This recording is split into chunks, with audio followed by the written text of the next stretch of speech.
Hey everybody, welcome back to the hard life. Today I'm going to be tackling my valve covers. Now my valve cover gaskets are beginning to seep, and we know the story with any BMW. When it starts to weep, it begins to seep, and when it seeps, it then leaks. So that's where I'm at right now. I want to go ahead and tackle both of these, and at the same time. Now, this is a little extra what I want to do, but I'm going to go ahead and remove my air system. So I went ahead and bought the block off plates, and I'm going to remove this, take it out. I'm already going to tune the car anyways to adjust for the S65 injectors that I've put in here to replace these S85 aged ones that have 100,000 miles on them. So since I already going to tune it, I'm going to go ahead and get that out of here. That's just extra stuff that it doesn't need to have. And on top of that, I went to FCP Euro and I picked up the block off plates, which are right here. So at FCP Euro, here are the block off plates that I got for the secondary air injection system. Here is exactly what I got if you want to get it. And I like these ones. They have other ones that are thinner, but I like these ones that are thicker. And I believe it retains the same exact hardware. So we'll see if that's the case. I also have ISTA. So I have ISTA here that I wanted to use to follow along with while doing this project. Now, a lot of people may have ISTA, or for the people that don't and watch videos of repairs being done, they don't always know if it's directly coming from the shop manual or not. What I wanted to do was go directly down through the shop manual and just do it step by step. Everything that the shop manual says, we're going to go through each step, how we remove everything, how we tighten everything, what we torque everything to.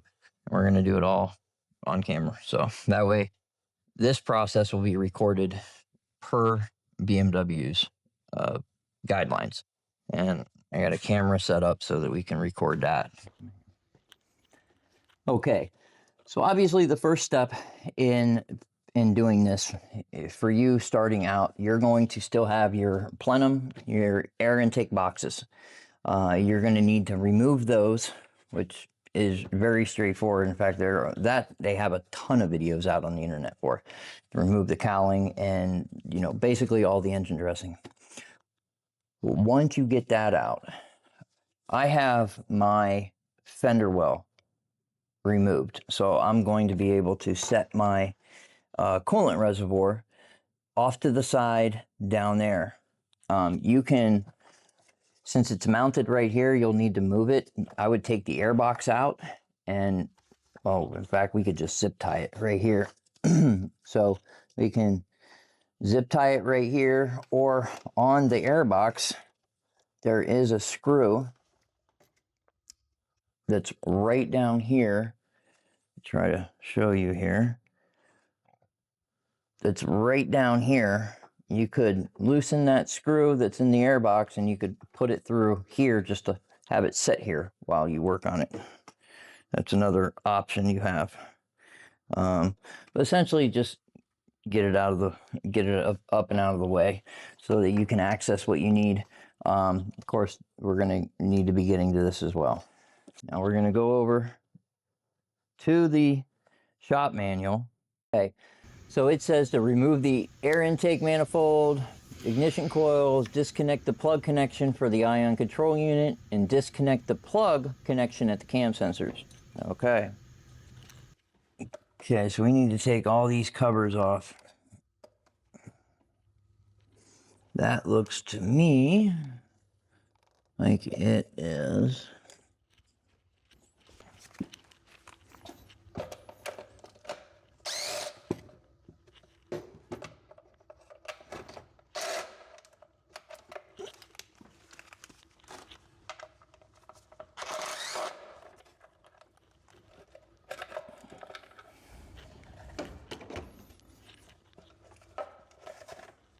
Okay, so we disconnect the plug for the ion control unit, which is here, and we disconnect the cam sensors, both here, all the ignition coils, and this one here. So we're going to do that now. Okay.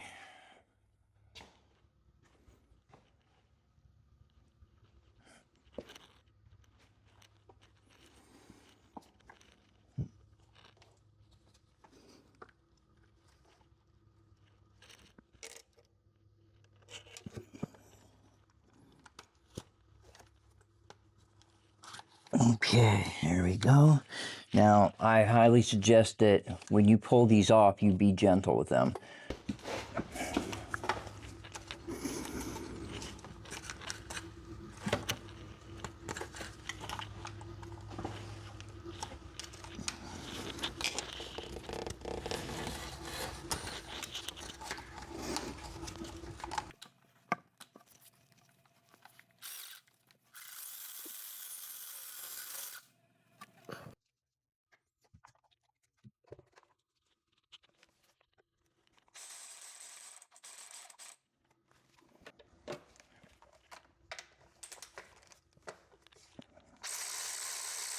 Oh, all of those are removed. And I can get the whole valve cover off now. All right, I probably don't have to tell you. All of these BMW clips, they're going to break. They are 20 years old now. They've been through so many different heating cycles. They're so brittle. Taking these off without cracking them is pretty impossible. I went ahead and ordered 4 new plugs, and I'm just going to go ahead and change them now so I don't have to worry about it later on. Now here I'm continuing to pull these coil packs off. These are all new coil packs that I just purchased and installed, but after installing them during part of the cleaning, I noticed that the valve covers were leaking, and so that's where this all process started from.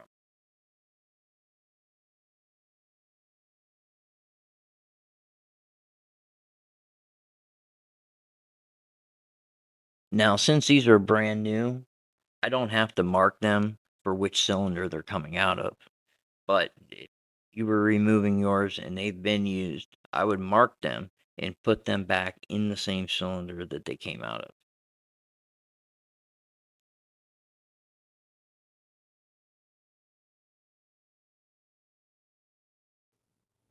Okay, so now we have everything removed and we're pulling the ion control unit off the car.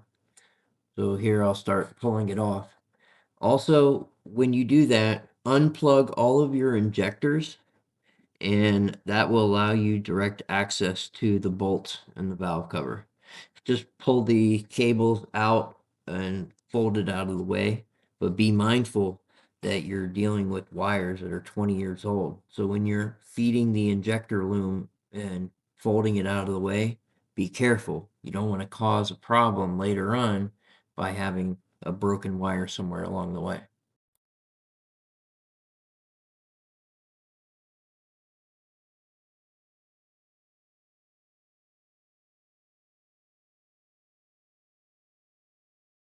Now, part of me doing the valve cover gaskets, I'm also going to be removing my secondary air pump. I don't need it on the car, so I'm removing it. Now, you're going to need a set of block off plates. I'm using the ones from Tafmet. Got them up here on the screen for you.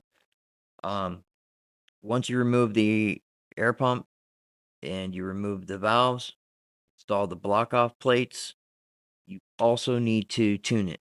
So I'm tuning the car to the S65 injectors I've added. So I'm also going to be tuning out the secondary air pump as well.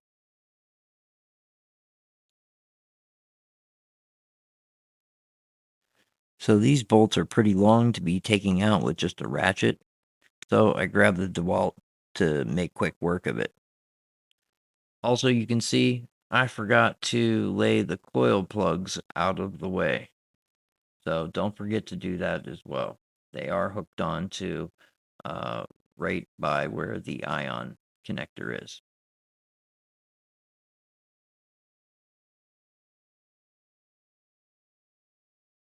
Okay, so everything's loose now, and we want to lift and start to separate the seal from the head and the valve cover. I like to use these interior trim tools. I'll get down along the edge and I'll start working it around and tapping it until it begins to separate and break the seal. So you can see as I'm working it around the edge with the trim tool, I'm using another one to backfill the space that I've created. Also found that it's easier to remove this by pulling these bolts out first. It'll make it a lot easier to finagle that. And the fuel line should remove that and lay it out of the way. It's something I should have done here. And it's a little more difficult to pull it out with it over the top. It is doable, but I found that it would have been much simpler if I just removed the fuel line and laid it out the way.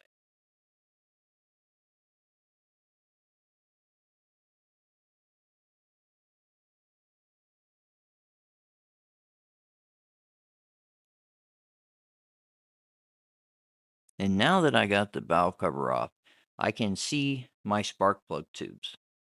These spark plug tubes are typically the first thing to fail and cause high oil consumption. They're thin plastic, they have a grommet seal on each end that hardens, and then oil begins to go past into the combustion chamber. I'm replacing mine with a set of new billet ones from NRW. They're thicker, they have 30% more sealing surface, and the O-rings that seal are replaceable. So you only have to buy them one time.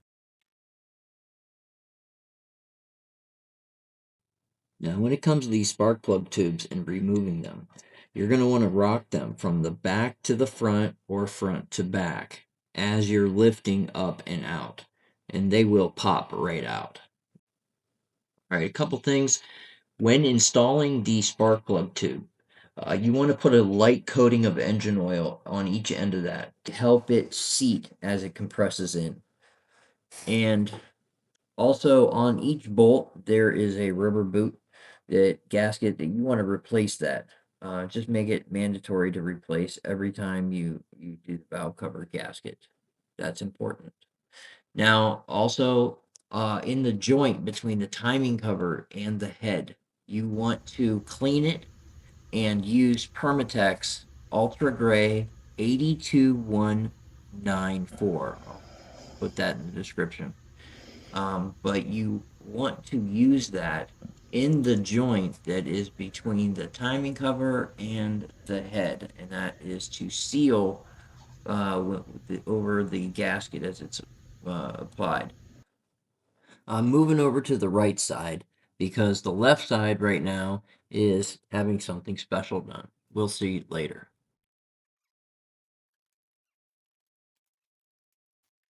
So on the right side here, you can see I've already I'm going and catching up here, but the removal process is simply the same. You do need to remove the secondary air injection port to access the bolt.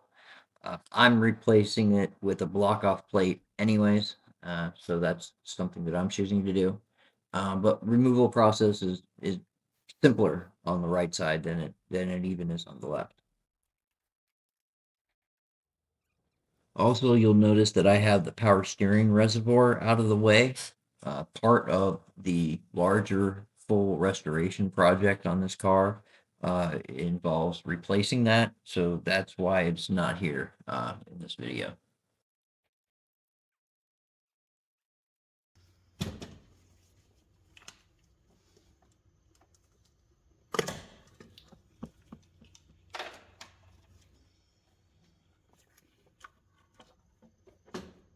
Okay, here we are.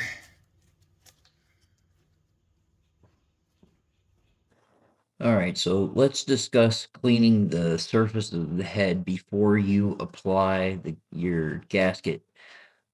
What I choose to do is I say I never touch the head with any metal surface. So I will take these interior trim tools and I will wrap them a little soft rag over them and use some cleaner on it, and I will press and go around the edge little by little. Takes a little extra time to do it, but I ensure that it's done properly, that I didn't damage the head, and that I know it's clean. To do.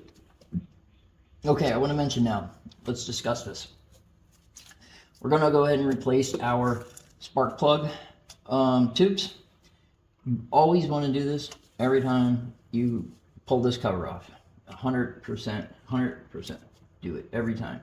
When you release these, you want to rock them from back to the front of the engine or from the front to the back. So I'm going to just pop it a little bit that way. And as I'm pulling it back, I pull up and it just rocks right out. Just like that. Now look at that seal. There's a lot of oil was down in there. A lot of oil on that. I'm gonna wipe that out right away. As soon as you pull these out, there's gonna probably be oil on these tubes, like that one was. As soon as you pull these out, have this rag ready so you can wipe that out so it don't have a chance to run down in there.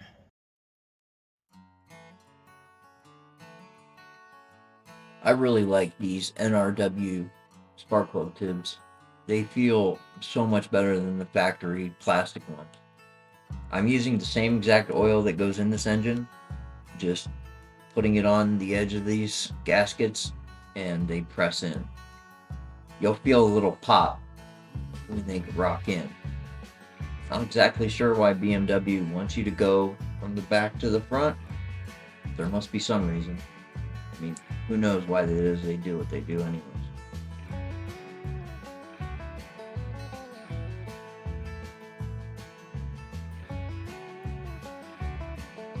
Again, on cleaning this valve cover gasket edge, I want to implore upon you to not use ever any metal on that head. It's just going to be a bad day. So again, real quick, I'll show you how I do it.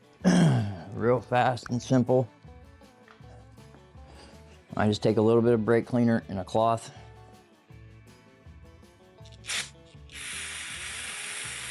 Okay, spray a little bit. Just spray a little bit onto it. I take my trim, my interior trim tool, and I just take the edge of it. And I just clean along the edge.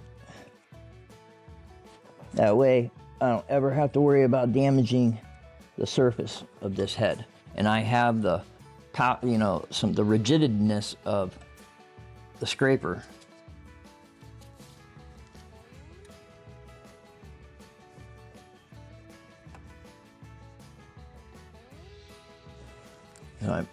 That flat surface, I can rotate it over.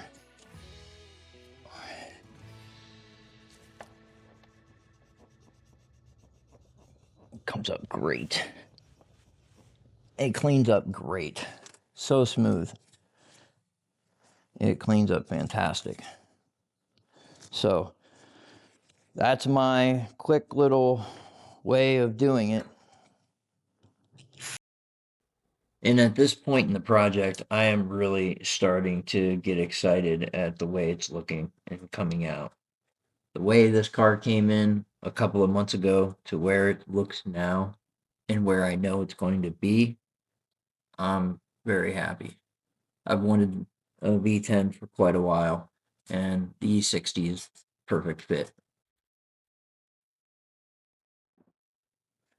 All right, so now that I've got everything cleaned up, I'm going to begin to set the valve cover down.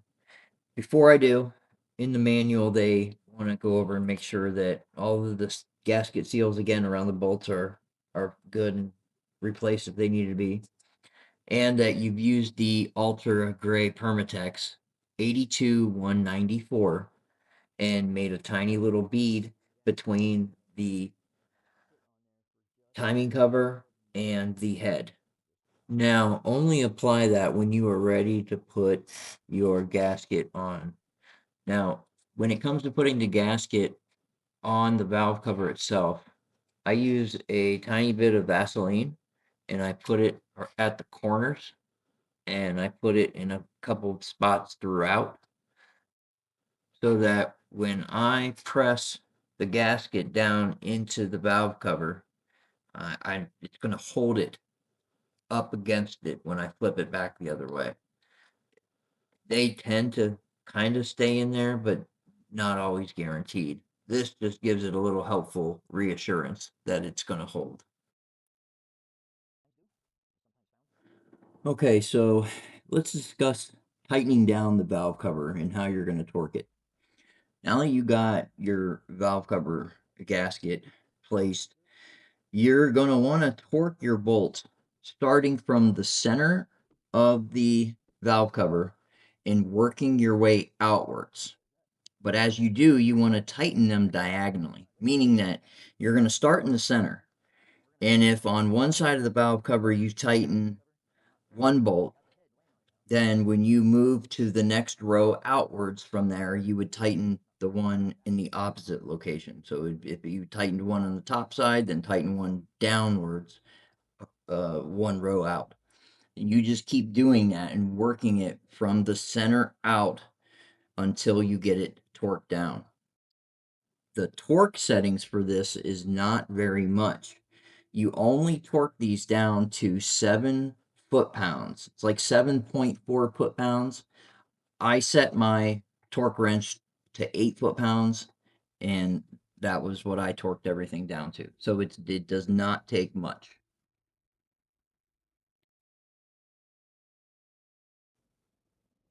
And 8 foot-pounds is hardly anything. So be very careful, because if you start to turn on this hard, you'll go right past 8 foot-pounds easily.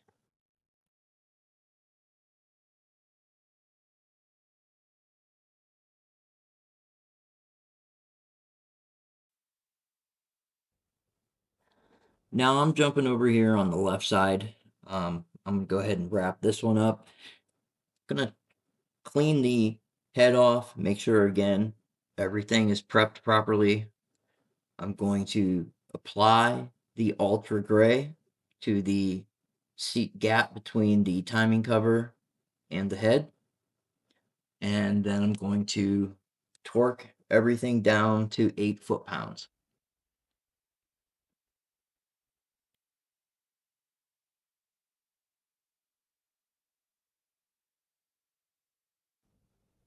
I have to say I am very pleased with how this project is turning out. I love the way the NRW spark plugs tubes look in here. Plus, knowing that I can just replace the rubber O-ring every time I have to get in here instead of buying a whole new set, that's worth it.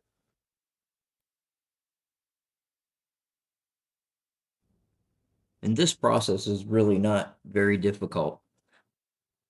Although the E60 M5 is one of the more difficult cars to work on, but this process is actually not too bad. Having the shop manual is a benefit. I also have put a link in the description to where you can download a copy of ISTA off my Google Drive and where you can find the shop manual as well online for quick access if you don't happen to have ISTA with you.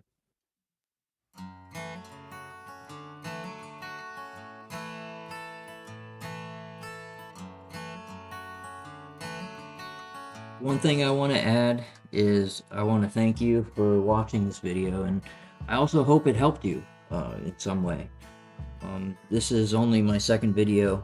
I've never done anything creative like this before. I've always been a car guy. I've loved these cars my whole life. My first BMW was in 1997, and I'm still driving them today. This happens to be my fourth E60, and I have a 535 as well. I'm getting ready to start my next project when I finish wrapping this one up, which is LS3 swapping my Porsche 911. So that's going to be an extremely fun project. And once it's been swapped, then we are going to break it in, dyno tune it, and we're taking it to the track. So hopefully we're going to take it to Mid-Ohio and get out there on the course and really see what it can do. So hopefully you guys are going to hang around for that. I will do my best at making better videos. I'm going to get better as I go along. You only get better with time, right? Hope everyone has a good day. And if you have any questions about your car, shoot me a message. And I'll absolutely see what I can do to help you out. Take care, and I'll see you guys in the next one.